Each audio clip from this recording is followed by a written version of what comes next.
our next speaker is Mozo Carollo. I hope I didn't misspell every single part of the name. And he'll be talking about putting cats together, which also is competition neurological models. Thank you. Well, first of all, thank you to the organizers for organizing some nice conference. It feels really good to be in a conference in person. So thank you to all the speakers. Okay, so some of me think that cats there refers to catteries or something like that. And it actually refers to the real animal. That's the reason for it. We'll show you later. Okay, so I'm talking about something which is not, well, something I know a lot about, but I wanted to do something in it. So I'm talking about neurological theories. So neurology is the theory of part relations. So the general study of what a part relation is. This is the definition by Bartzi in the Standard for Encyclopedia of Philosophy. It basically says that it's the theory of part relations, the relations of part to whole, and the relations of part to part within a whole. The very general, and I think it's intended to be so, very general definition. This is usually studied by philosophers, and it can be traced back to the early days of philosophy, Presocratic, Aristotle's medieval philosophy, and so on. But we are interested today in, well, the formal neurology as the formal approach to part relation. And it's somewhat relatively recent. The first reference that I can put is Husserl's logical investigations. They, as far as I know, first attempt to describe part relations in a formal way, to give some logical theory that describes part relations. But the main reference, I think, for those that nowadays are called or call themselves neurologists, is, well, the works by Stanislaw Wisniewski from 1916 to 1931.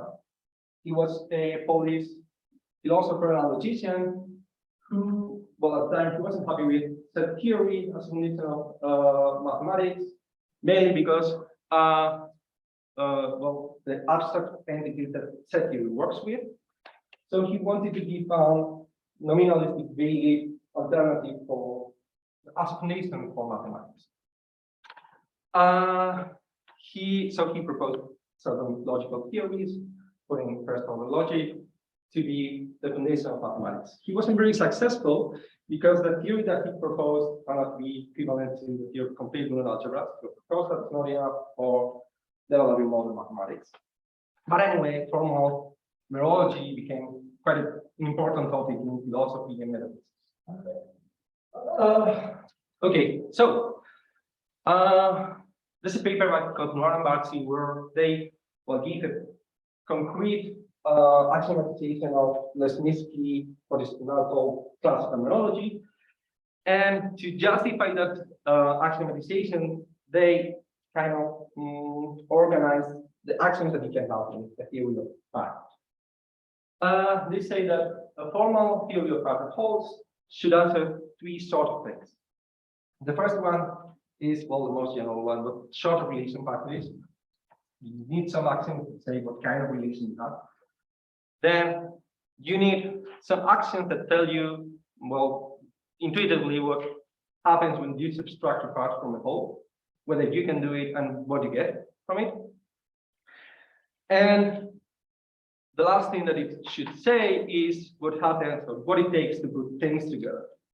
If you have a collection of parts, whether you can put them together and compose part with them or not, and how you do it. And we are going to focus mainly on this in this last question. And so, where are the cards? Well, here we have cards. And the reason why I use the word for the title is this quote by David Lewis. I'm going to read literally as it is. So he says, to be sure, if we accept neurology, we are committed to the existence of all manner of neurological fusion.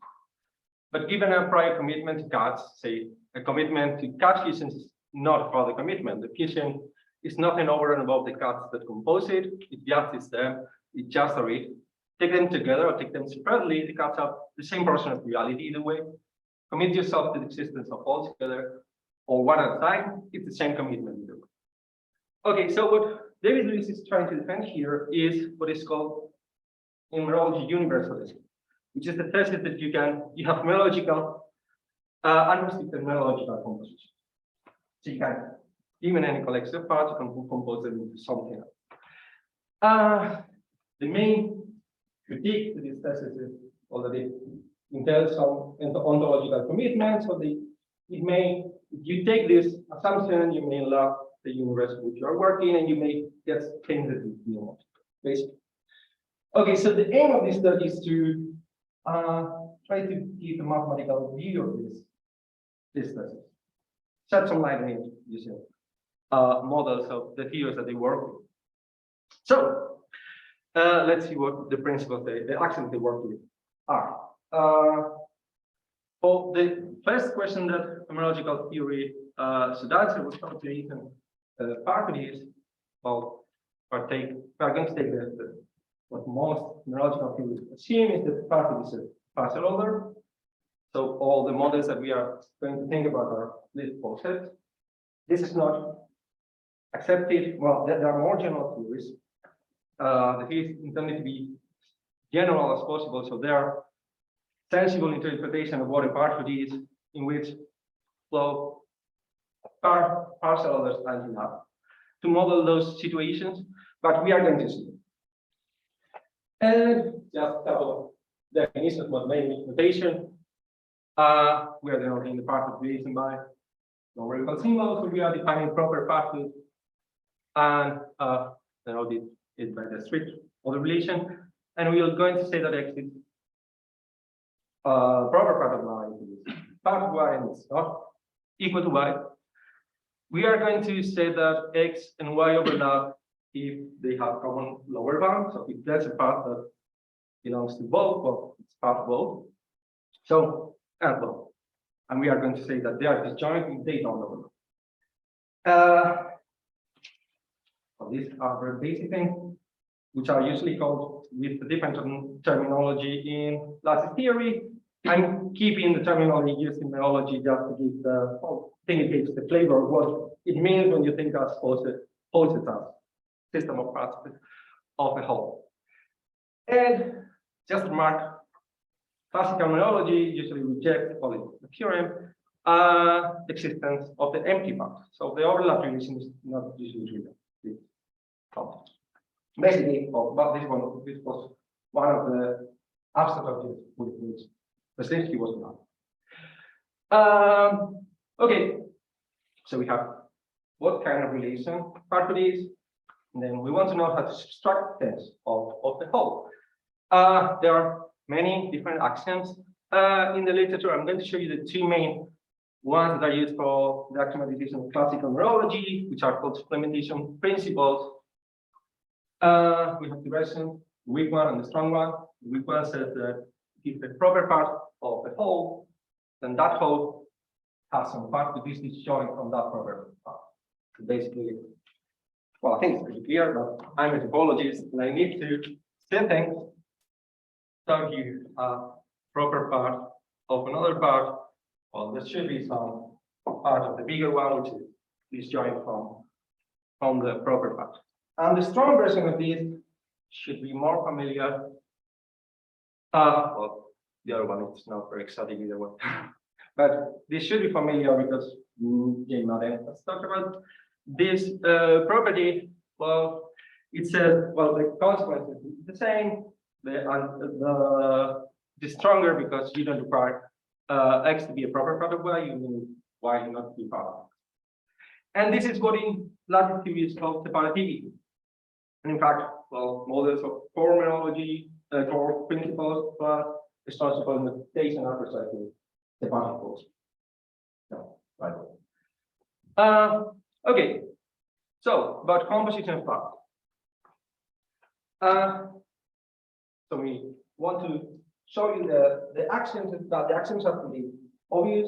They will we are talking about unrestricted composition, so they will simply claim that we have unrestricted composition. The thing here is that you need first to define what composition. For me, when I told this first time, I thought, well, we have joints. You can take, you have other structures, you can take suprema, but that's not how they think about composition. That's, I think, the interesting thing here. So I'm going to show you the second order version of these compositions for reasons I'm going to show you afterwards. But usually, most mereological theories are put in first order logic. Okay, so I'm going to say that T is a fusion of A if basically they overlap the same things. The overlap set of T, the fusion, is equal to the overlap set of the set A.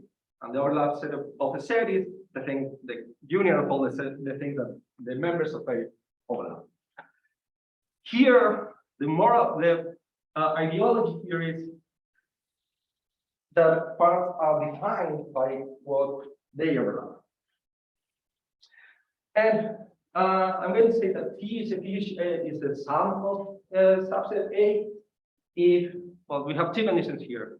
The sum has to be an upper bound of the set, and any part of the sum has to overlap some of the elements in A. We have a condition saying that it's something bigger, and then we have a condition that makes it a smaller. These things in general aren't unique, and they don't have to exist, of course. And just to mark, this terminology is far from standard. In fact, I would say there's no standard terminology of these things. You can, and in fact, there's quite a confusion in the literature with these two definitions because they are equivalent in classical logic, but aren't in other more general theories. So, turns out that if you take core principles plus weak supplementation plus existence of second order sums, you get closed classical mereology. I'm going to explain you why I put this closed here right now. And if you take core principles plus strong supplementation plus existence of second order fusions, you get closed classical mereology. And the reason that why I put closed is, well, because, well, in the paper by Mozo and Schubert in 2006, they show that models of closed classical mereology are precisely complete with an algebra. So this closed has to do with this complete here. Classical mereology is usually put in first order logic. You get the first order version of this sum confusion, and models are Boolean algebras that they don't have to be complete each other. Basically, you only sum confusion for those sets of attention. Okay, so my idea was, well, this looks very much like supermap. So I can take models of mereological theories and try to complete them in this sense. Just like you can complete a positive and get a complete one, magnetic completion of any other kind of joint completion of a poset. You can try to do the same thing in models of mereological theories. So the idea is, well, to take model B, which is going to be a poset because we are going to assume for principles of design, and try to extend it into another model and satisfy universally. So we want to map that goes from B to M, and morally, what we want to do is look at B, see which subsets don't have a composition, not those compositions. So this is not as straightforward to define as well, at least for me, it may seem so. I put some restrictions to what I was doing. So first, I would like M to satisfy universalism, and that means basically that M has to be composition complete. So for now on, composition is placeholder for any formal definition of composition that you want to use. You can use sums or fusions, but you can also use joints. And in fact, if you think about joints, all this terminology will make sense because I'm basically mimicking terminology in lattice theory. So by composition complete, I mean joint complete, but with these notions of composition.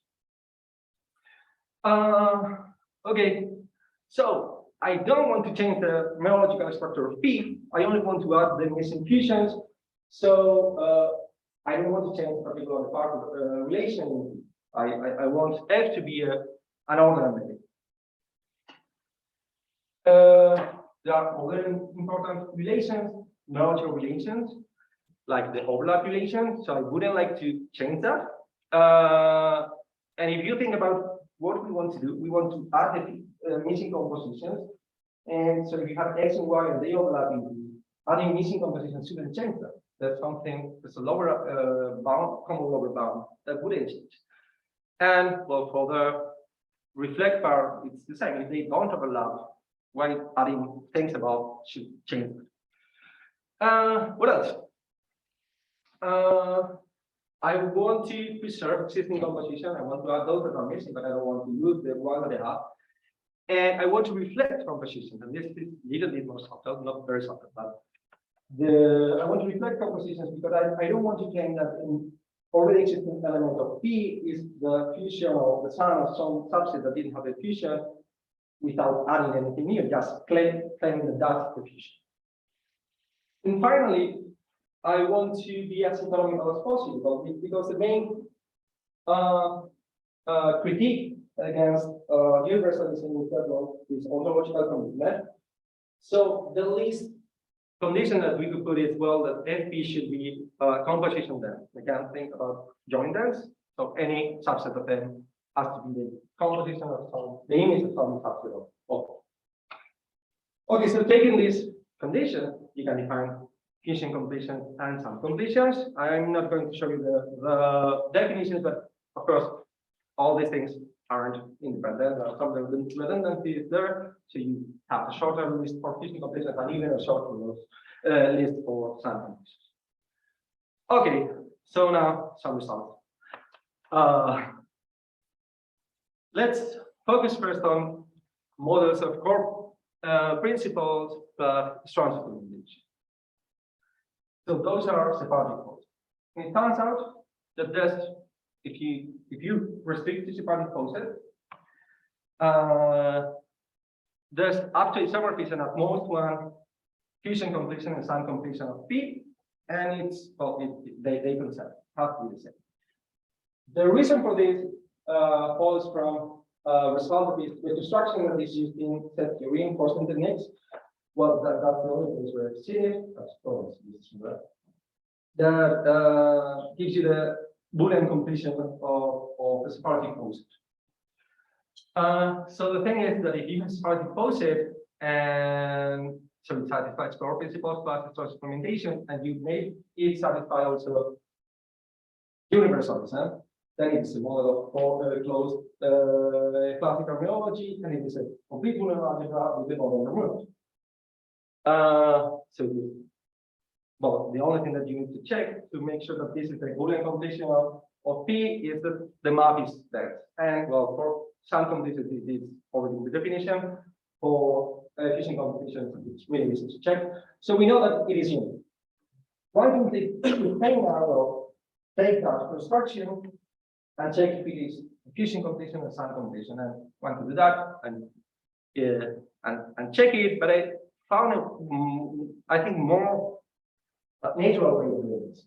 So let me denote by OX the overlap set of an element of the poset, and OA the overlap set of the element, the subset of the poset, and define OP to be the collection of all the overlap sets for non-empty sets. Then it turns out that if P is separative, you can embed P into OP, sending every element to its overlap set, and that's a fusion completion. And we can also check that this is time completion. They should coincide. So, and so it turns out that this thing here is a complete Boolean algebra with the bottom removed, and this map is clearly dense. So it turns out that this is an alternative description for the complete Boolean completion of the separative pose. If any of you know about this description of that completion, I would be happy to know, because I haven't seen it anywhere. I'm not claiming that it's quite a simple thing. I'm not claiming that I'm the one who described it like this for the first time, but I would like to know if you know. Okay, so I think this is a quite a strong argument in favor of David Lewis' argument, because it says that if you assume strong implementation, I mean, there might be. I mean, I'm not a philosopher, so we will be fair. But basically, it says that you have all the information there. So if you assume that you can describe all subsets, I can add all fusions in a single way. There's no choice. There's all information already in your model, and you don't have any freedom to define anything else. Okay, so yep. Right. So I think I may have missed something simple in here. So in the statement of your first theorem, you say there's at most one fusion or some completion. But it looks like the proof that you sketched should work for all separate cosets. So there's some bonus assumption that we're making here, or do some separate cosets come up? We didn't listen to a single theorem, but the thing is, I know this directly from this construction, the complete Boolean construction, but you should check afterwards if that's a fusion completion and a sum completion with the definition that I haven't shown you. So you can do that, of course, but if you don't, you can do this, which is way more natural in this setting, at least for fusions, because in fusions we think about elements as their overlaps. So it's almost straightforward to check that this. Okay, so I have like no time. Well, I go very fast. So for general posets, we can try to do this in a very naive way. So take a poset and without strong implementation, just take a poset and add an element for every missing fusion, and then order it in the obvious way. And you can check if it's a long and boring proof, but it's straightforward to check that this is a fusion completion.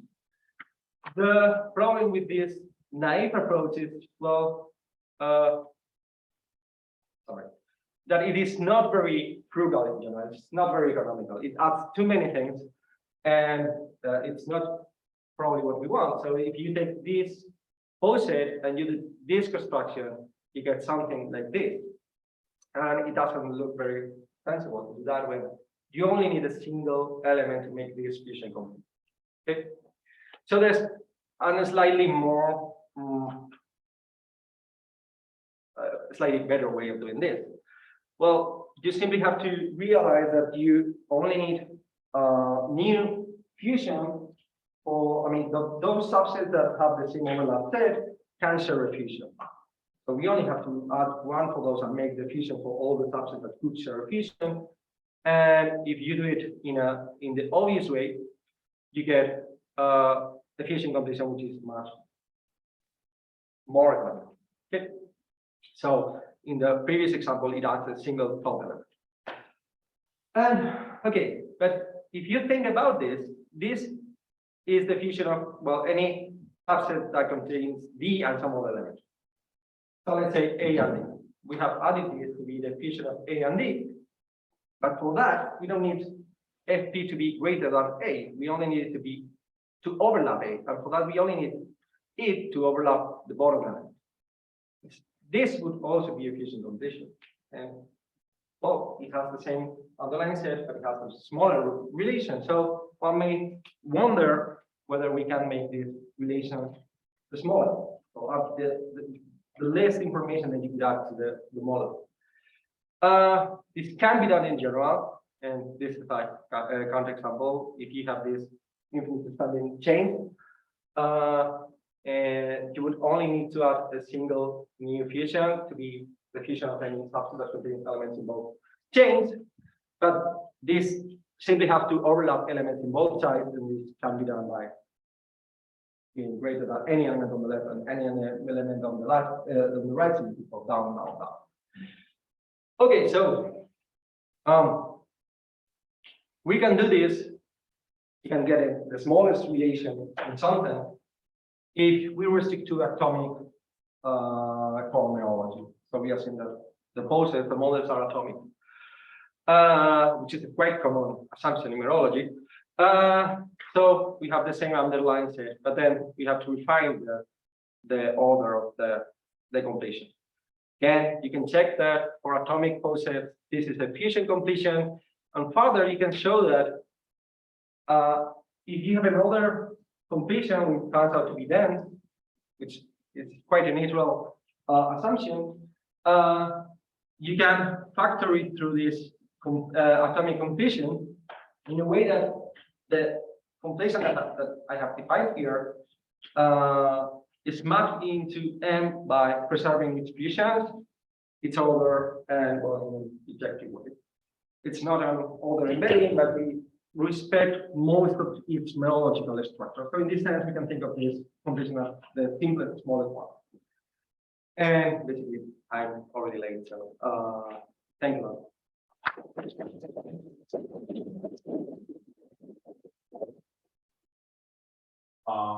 please.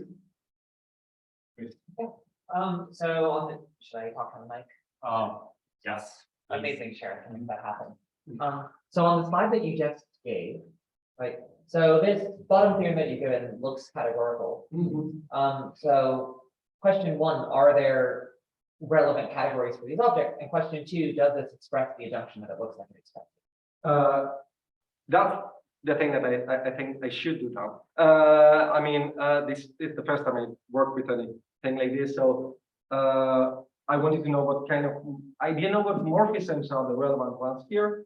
So I wanted to construct something to see what the categories should be. And yes, I think there's something interesting there. And I didn't have time to show, and I didn't put it in the slides, but that's even, I think, more something that looks even more categorical for some completions, but it's more complicated and it takes more time. Thank you. Now. Okay. Yeah. Please. I was just wondering how often this completion at the end is actually just like new completion of the process. Because it seems to me like in this separated case, I think that's what you get when you get like completion. Right? So I think the No, I think it's not. No, it's not. In general, it is not. I think I have a project something, but I don't remember. I can show it to you later if you want. David puts a completion on a separated process. That's just going to make completion like this one another. No, you take a regular cut, so you're only looking for joint instance. Okay. The wheel does more than that. Maybe you're talking about something that you're thinking of a different thing. But I mean, maybe, I see what you. yeah. There's something there, but I don't see. Okay, maybe we can talk about this. Yeah. I think you can show me. Yes. But so in this case here, you have so I guess another way of asking this question is what's wrong with taking back the completion? That it may not satisfy all these assumptions that I thought were reasonable. This one. Yeah, so can you tell? So the thing is, I don't. Which one? So in general,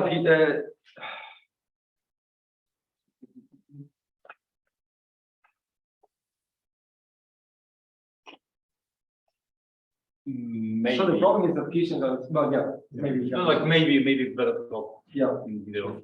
Thanks. Other questions? I was expecting that you would explain at some point how fusion and sum is different, like specifically for cats. Oh. I don't have anything specific for cats. Fusion, well, in general, sums are stronger than fusion. So it's a stronger. So you need weaker. The other axioms can be weaker to actually class topology. So in fact, fusions don't have to be weighted about the things that they are fusing, which is Okay, so nothing special about cats. Yeah. Okay. If there are no other questions, Then let's send him a note.